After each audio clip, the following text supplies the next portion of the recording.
Hi! Today on Araw-Araw Filipino, we will learn how to give positive answers in the Filipino language. Our lesson is about common positive answers or mga karaniwang sagot na positibo. Common is karaniwan, positive, positibo. Answers, mga sagot. Notice that there is an extra G at the end of karaniwan and there is a na between sagot and positibo. These are called connectors. It helps us to connect two words and say those two words smoothly. If you would like to learn about this, I will put the link to this lesson in the description below. Now, our common positive answers are yes, oo. There is, mayroon, or the shorter, meron. Sure, sigurado, or also, oo. And okay is okay or sige. Let us start with the simplest of these words, which is yes or oo. Here are some example questions that we can answer with yes. Do you want? Gusto mo ba? Do want, gusto. You, mo. And we use ba because the question is answerable by yes or no.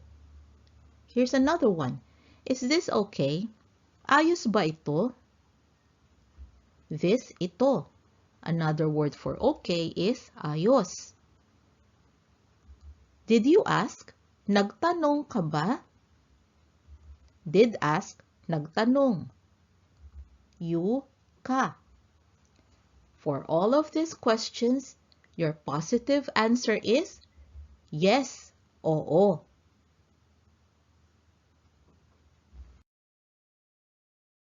Of course, we can expand our answer beyond the basic yes or oo.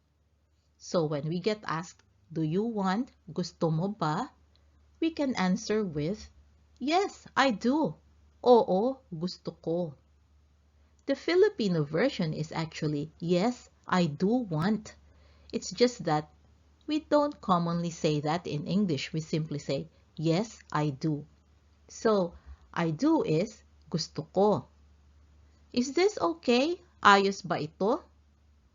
Yes, this is okay. Oo, ayos ito. And for the third one, did you ask? Nagtanong ka ba? Yes, I did. Oo, nagtanong ako. Now let us learn how to answer with there is or mayroon or meron. Is there a problem? May problema ba? Is there is may. Problem, problema. Again, we used ba because the question is answerable by yes or no. Another question might be, is there a meeting? May meeting ba? Or is there a possibility? May posibilidad ba? Possibility is posibilidad. For all of this, we can simply answer yes or oo, right?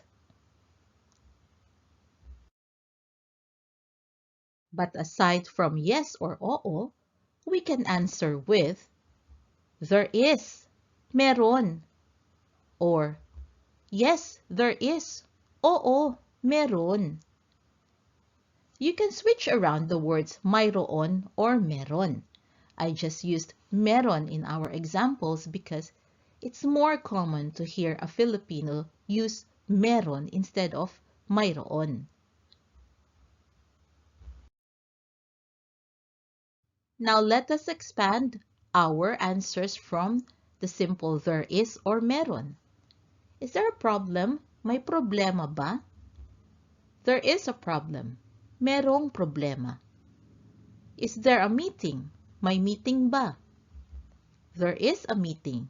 Mayroong meeting. Is there a possibility? May posibilidad ba? There is a possibility. And this time, we simply used a shortcut. May posibilidad. May is a shortcut of mayroon.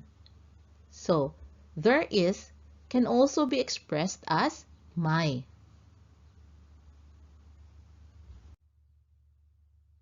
Our third word is sure or sigurado. Are you sure? Sigurado ka? You, ka, sure, sigurado. Is this going to work? Gagana ba ito? This, ito. Going to work, gagana. Are we going to win? Mananalo ba tayo? We, tayo. Going to win, mananalo. And for all of this, we can answer yes, oo. But we can also answer sure, sigurado. Here are some ways to expand your answer whenever you want to say sure or sigurado. Are you sure? Sigurado ka? I'm sure. Sigurado ako. I am ako. Is this going to work? Gagana ba ito? It will surely work. Siguradong gagana ito. Ito, will work gagana and surely siguradong.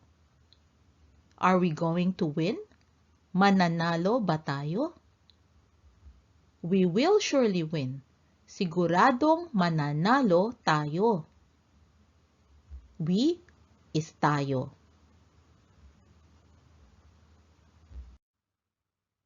We also say sure as oo in Filipino.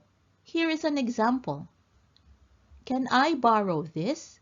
Pwede kong hiramin ito? Can, pwede. I, ko. Borrow, hiramin. This, ito. And we can answer with sure, oo ba? Or sure, oo naman. When we add ba or naman to oo, it is giving emphasis as well as assurance to the person that it's perfectly fine for us to lend them what they are borrowing. So in everyday Filipino, whenever someone asks you for a favor and you want to assure them that you are happy to give that favor, you say, oo ba? Or oo naman. Our last positive answer is okay, which in Filipino is also okay or sige. Can we meet? Pwede tayong magkita? Can, pwede. We, tayo. Meet, magkita. Let us go home. Umuwi na tayo. Us, tayo. Go home, umuwi. Please clean the house. Pakilinis mo ang bahay. Please is paki and clean is linis. Please clean, pakilinis. The, ang, house, bahay. Now we used a mo in the Filipino statement because to us that English statement has a implied you at the start. You please clean the house and you is mo.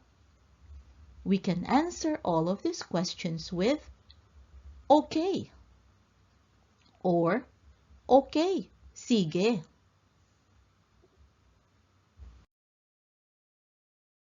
And of course, we can expand our answers beyond okay or sige.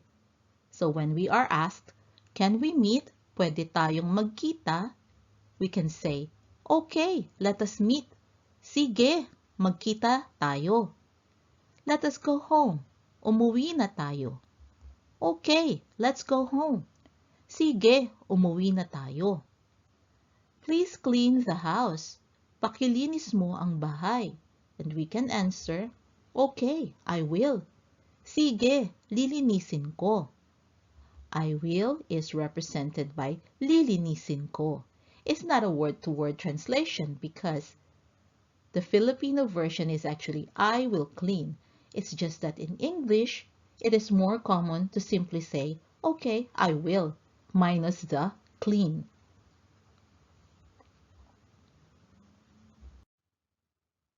That is our lesson today on common positive answers, and I hope you will find it useful in your day-to-day practice of Filipino. For your homework, practice answering with oo, mayroon, meron, sigurado, and sige. Have fun! I hope you can join us again next time on Araw-Araw Filipino. Thank you. Salamat po. Now, a few words from my son, Max. Thought this video was cool? Watch the next one and like and subscribe to the channel too if you haven't yet. Bye-bye! Bye!